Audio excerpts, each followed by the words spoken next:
Hey everybody, today I'm going to take a look at a Gengar Shedinja deck that I have built for the 2004 format. I took the deck to a tournament today and I ended up going technically 3-2 with it. I won 3 games, lost 1, and then I just scooped the last game to make sure I had time to get to work. But I think it would have been a rougher matchup for me. So essentially the idea behind the deck is you're going to use Shedinja as kind of a wall, and essentially it's prevent all effects of attack, including damage done to Shedinja by your opponent's evolved Pokemon and Pokemon EX. So essentially the only thing that can hit it is basic Pokemon. A lot of basic Pokemon in the format don't do more than 10 or 20 damage. You're thinking of things like Dunsparce, Mudkip, Magnemite, stuff like that. And essentially what we're going to try to do is protect this Shedinja. And the way that we're going to do that is we're going to be using Gengar and Chaos move. So essentially if your opponent has 3 or fewer prizes, you can move a damage counter off Shedinja and put it on something else, basically anywhere on the board. So you can move a damage counter from one of your Pokemon to one of your opponent's Pokemon. You can basically just move damage counters anywhere. The downside is they have to be at 3 or fewer prizes, which usually isn't too hard to do. On top of that, Gengar has a hidden run attack called Hidden Shadows, where you get to switch Gengar with one of your opponent's bench Pokemon, or with one of your bench Pokemon. So essentially, the combo is we just throw Shedinja into the active spot, retreat to Gengar, use Hidden Shadows, switch back to Shedinja, and we just repeat this process until we win the game. Now, essentially anything our opponent does, let's say they try to sudden flash, anything like that, we're just going to move the damage counters off Shedinja and put them wherever we want to. To go along with that, we play a Magneton and Delcatty line for consistency, but that's just going to be the general idea behind the deck. Now, I'm going to do this a little different. Before I get too much into the deck, we'll talk about at the end how to counter the deck. I'll wait till the end of the video to do that. So, starting off here, I play 4 copies of Dunsparce. I want to make sure that we get those good starts. I play 1 copy of Jirachi from Hidden Legends. This was something that I have been wanting to try for a while, and this is a deck that just incorporates it pretty well. The main reason for that is essentially if Gengar takes 3 or fewer prizes before the power activates, we don't actually mind sacrificing cards to the opponent, so something like throwing a Jirachi into the active spot and just making a wish until it's knocked out is perfectly reasonable to do. And I actually had a little bit of extra room in this deck, so it just seemed like a good spot to have. Now, I went for the Gengar line. I went with a 4 Gastly, 3 Haunter, 3 Gengar. I opted not to play Rare Candy in this. There just wasn't a lot of reason to. Gengar was my only Stage 2 Pokemon. And the bumped up Haunter line also played really well with the Hidden Legends Jirachi, but that was more of just a side benefit. The Gastly's alright. Flip coin if heads are asleep, tails are confused. You're going to get a decent special condition either way. Haunter, once again, nothing special. Nightmare puts him to sleep. Auto sleep is nice, I will say. And then Dream Meter, there's only a 25% chance they're still going to be asleep coming back into your turn. And then, of course, we've already covered the Gengar here. Now, the reason I opted for the 4 copies of Gastly is, 1, in case it helped with bad pricing. Once again, I knew I was going to have to sacrifice some Pokemon. Gastly was just something I felt like I could give up if I had to. And I originally had a 4-4-4 Gengar line in the deck, and that was complete overkill. So the 4 Gastly was just, it was supposed to help with pricing a little bit, and then also have something I could throw into the active spot if I needed it. I'm going to say the 4th copy probably wasn't needed in the deck. I never really found myself setting up multiple Gengars, or like setting up multiple Gengars wasn't essential, so that extra copy of Gastly really didn't do a whole lot for me. It probably would have been better served with something in the trainer lineup, or even like an extra Nincada or something like that. Now, I went with just a 2-2 Nincada Shedinja. The idea behind this is the 2-2 line is essentially make sure we don't prize anything. And then in the later stages of the game, we can also set up 2 Shedinja, so if our opponent tries to do some clever warp point tricks or something like that to try to steal one of one of their last few prizes, we can just switch Shedinja to Shedinja and get around that. 2 Magnemite, 2 Magneton. We went with the Magnemite that has rollout, does 10 damage. Just that initial damage on the board I felt could be very impactful, especially with Chaos move, and the deck's overall low damage output. 2 Skitty, went with the 50 HP. Once again, I just wanted the tackle. Have that initial damage in there. And then 2 Delcatty. Just playing the Delcatty for consistency. Supporter lineup, 4 Copycat, 4 Steven's Advice, 4 copies of Friend Ball. This is something else I've been wanting to test for a while, and the deck just had enough room to allow me to play it. That extra copy of Friend Ball was just supposed to help with my consistency. On top of that, we play a ton of different types in the deck. Technically, 1, 2, 3, 4, 5 different types of Pokemon in the deck. So that Friend Ball was a live card in almost all of my matchups. And then in the matchups it wasn't, or it wasn't needed, I just threw it to Magneton to get back energy. 3 copies of Oracle. Obviously combos incredibly well with the Delcatty Magneton engine. 2 Professor Oak's Research. Okay, this is actually something I did change after the tournament.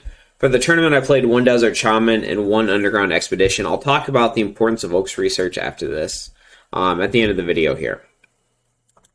1 copy of Town Volunteers. It wasn't uncommon for opponents, in case an opponent did have a way to play around Shedinja, or my prizes weren't very good, or I had to sacrifice something. Town Volunteers was just a great way to make sure that I could get it back into the deck. 1 copy of Warp Point. Warp Point played okay. It wasn't great. It wasn't bad. In hindsight, I probably should have played a Brainy's Compassion, just because bench space got a little tight, and being able to completely take something off my bench to free up a bench space, I think would have been a lot more useful than the Warp Point was. Especially with a deck like this, because I'm not really trying to steal cheap prizes, and I'm really not in a rush to do anything. 1 copy of Desert Ruins. This is mainly for the Blaziken matchup. A lot of decks have gone from playing no stadiums to they're teching 1 stadium or 2 stadiums. I would say most of the EX decks that I saw had some sort of tech stadium in them. And I think you're going to start to see that trend go back a little bit as players are starting to tech more stadiums in their EX decks. I think you're going to see the Desert Ruins count go up, especially if EX decks start to see more play. Energy lineup, 8 Psychic, 3 Double Rainbow. The 3 Double Rainbow played alright. I think I'm going to leave it at 3. I could see an argument to cut this down to 2, though. And then 2 copies of Warp Energy.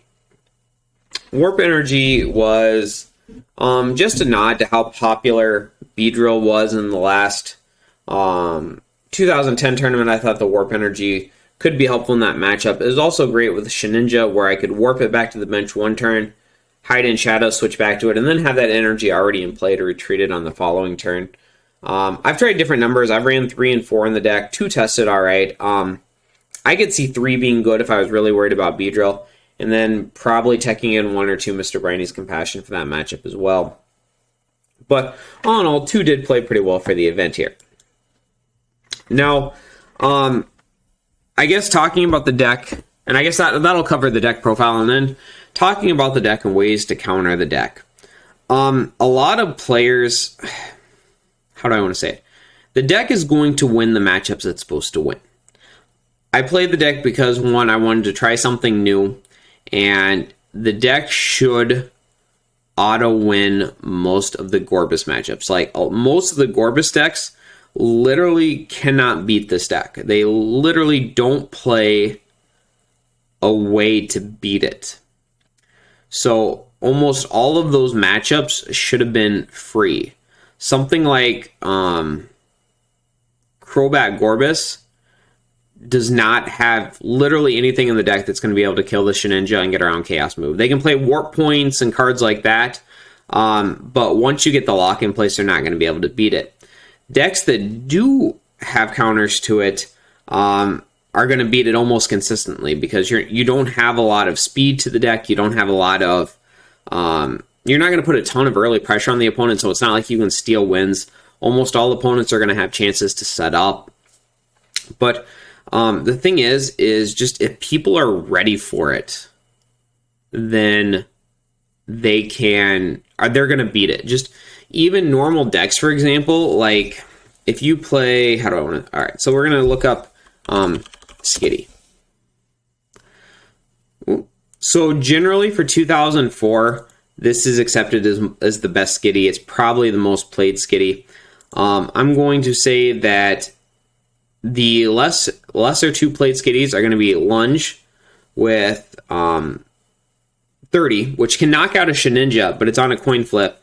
And then what I would call the bad Skitty is actually going to be the one with double edge that can just do 30 straight away. So it kind of gets to be in a little bit of an interesting dynamic with the basics. Do you purposely play a subpar version of, like, say, Skitty, for example, knowing that in 99% of the time it's not even going to matter, but it's worse in every single other matchup than the Shedinja matchup, where the Shedinja matchup, this Skitty alone will straight win you the game. Or it has a decent shot of just straight winning you the game because it can use double edge to knock out the Shedinja. I literally, if my opponent played this Skitty, I probably was not going to win that game. It's just something really straightforward and really simple like that. Another one is there was a Shiftry player that played, I'm going to spell it wrong. Of course I am on video. Technical difficulties. All right. Oh, it is. All right. Technical difficulties.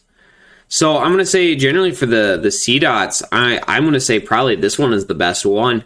Just being able to put that initial 10 damage on the board. The deck plays so many different damage modifiers like Dark Energy that just even a 10 damage can make a huge difference. But at the exact same time, there was a Shifter deck there that played this C dot. I'm going to say that C dot is not the right C dot. I think it's not a good C dot for the deck just because of one, it's on a coin flip.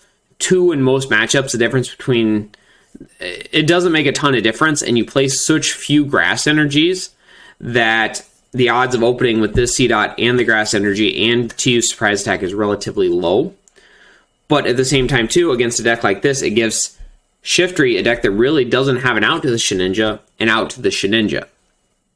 Is it worth playing arguably a worse C dot just to increase your odds against one particular deck? I don't know. Other than that, the way that you beat the deck is you deck it out. And that was one of the things that I found. I did relatively little testing with this deck before I played in the tournament just because I didn't really want to give away a surprise factor. I thought it'd be kind of fun to play in a tournament where nobody was really expecting it or really knew about it.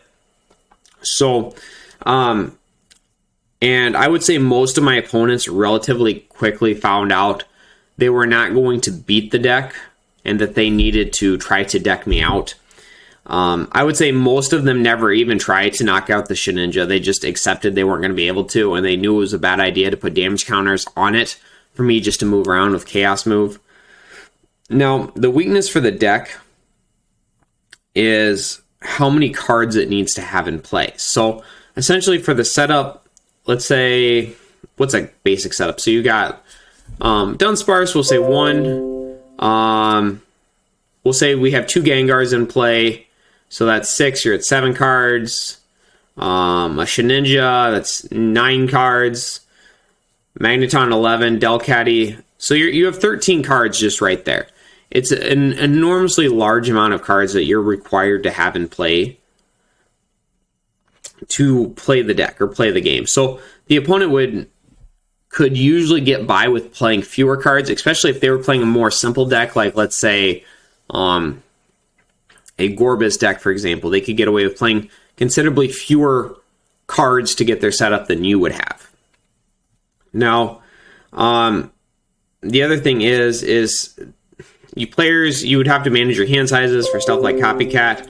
Now, I'm also going to say that's why I played the 2 Oaks Research. Just because with the Oaks Research, you should, in most matchups, be able to outlast somebody that's trying to deck you out. The Desert Shaman really doesn't do anything, but it puts both your hands back in. So you don't want that. You want them to keep their hand. Oaks Research, you can essentially get your setup draw 15 or 20 cards, and then Oaks back down to a small hand size. And then your opponent's going to have their own counters to get back to that point. The one game I lost today was to a Wailord deck who played this Vileplume. And essentially what they did is they played the Poison Pollen Vileplume, and then they played the Oddish that can hit for 20 damage. So essentially they would poison the Shedinja, and then they would use Oddish to hit it for 20 damage, and then the poison would knock me out in between turns. On top of that, I really can't beat Wailord because all they have to do is be able to heal 50 damage a turn in between Wailord and Blossom. Wailord healing 3, bouncing to something else on the bench, and then Blossom healing 20. I can't actually put any damage counters on the board, and I don't really have any sort of way to actually deal with the deck. So that's how I lost the one game. And then the other game I lost to a Credilli deck, and I won't ruin the deck for him. It was a pretty cool deck, but essentially stuff that can pretty consistently hit the bench or bring up bench Pokemon is going to be very strong against you. This sort of deck wants to play against decks that just try to hit you in the face and ignore everything else.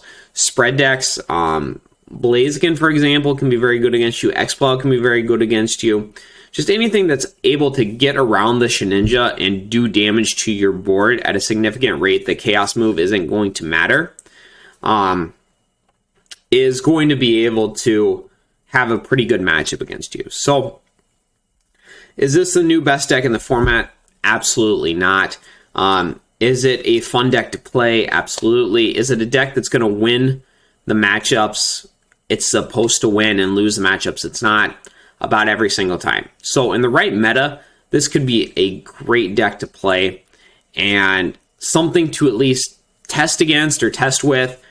And then we'll just have to see if, I don't know, anybody starts taking this sort of deck seriously enough to kind of change what basics they play or to kind of even remotely tech against it. But I don't think it's going to be popular enough to make any sort of major impact. But I think it's going to be something that players need to be aware of how to play against, and then maybe take into some consideration when they're doing their deck building.